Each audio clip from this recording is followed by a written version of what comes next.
ഇന്ന് രാവിലെ തന്നെ ഞങ്ങൾ യാത്ര ലക്ഷ്യം വച്ചിരിക്കുന്നത് പാറ്റ്ന സിറ്റിയുടെ നടുഭാഗത്തായിട്ട് നിലകൊള്ളുന്ന ഗുരുദ്വാരയിലേക്കാണ്. ഗുരുദ്വാരയിലേക്ക് ഏറ്റവും ആദ്യമേ ഞങ്ങൾ എത്തിച്ചേർന്നിരിക്കുകയാണ്. പ്രവേശന കവാടവും കടന്ന് ഉള്ളിലേക്ക് പ്രവേശിച്ചു കഴിഞ്ഞപ്പോൾ ബഹുനില കെട്ടിടങ്ങൾ, അതും വൈറ്റ് നിറത്തിലുള്ള ബഹുനില കെട്ടിടങ്ങളാണ് ഞാൻ കാണുവാൻ സാധിക്കുന്നത്. ഗുരുദ്വാരയെക്കാട്ടിലും വലുപ്പമുണ്ട് സൈഡ് ഭാഗത്തായിട്ട് നിലകൊള്ളുന്ന ബഹുനില കെട്ടിടങ്ങൾക്ക്.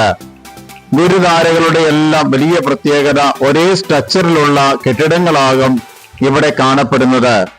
അത് മാത്രമല്ല, പ്രത്യേക രീതിയിലുള്ള ഒരു സ്ട്രക്ചർ തന്നെയാണ് ഏത് ഭാഗത്തുള്ള ഗുരുദ്വാരയിൽ ചെന്ന് കഴിഞ്ഞാലും നമുക്ക് കാണുവാൻ സാധിക്കുന്നത്.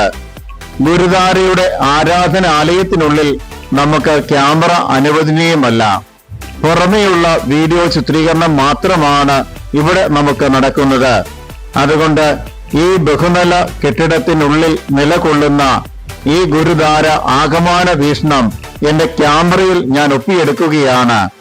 ആരാധനാലയവുമായി ബന്ധപ്പെട്ട ഓഫീസും അതിനോട് അനുബന്ധിച്ചുള്ള ആളുകളുടെ താമസ സൗകര്യവും ഒക്കെ ആയിരിക്കാം ഒരുപക്ഷെ ഈ ഒരു കെട്ടിടത്തിനുള്ളിലുള്ളത്.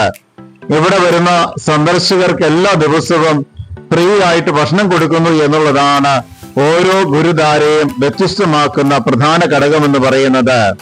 സൗജന്യമായിട്ട് എത്ര പേര് വന്നു കഴിഞ്ഞാൽ പോലും അവർക്കെല്ലാം ഭക്ഷണം കൊടുക്കുവാൻ ഈ ഒരു ഹാളിലാണ് അവർ ഇടം കണ്ടെത്തുന്നത്. എങ്ങനെയാണ് ഇത്രയും പേർക്ക് ഭക്ഷണം കൊടുക്കുന്നത് എന്നുള്ള കാര്യം ഇന്നും അത്ഭുതകരമായ ഒരു കാര്യം തന്നെയാണ്. ഗുരുദ്വാരയുടെ ഓരോ ഭാഗവും ഇമവട്ടാതെ എന്റെ വീഡിയോയിൽ പകർത്തിയതിനു ശേഷമാണ് പുറത്തേക്ക് ഞാൻ ഇറങ്ങിയത്. ഗുരുദ്വാരയ്ക്കുള്ളിൽ മറ്റു മതസ്ഥർക്ക് കയറുവാൻ അനുവാദമുണ്ട്. വീഡിയോ ചിത്രീകരണം മാത്രമാണ് അനുവദനീയമല്ലാത്തത്.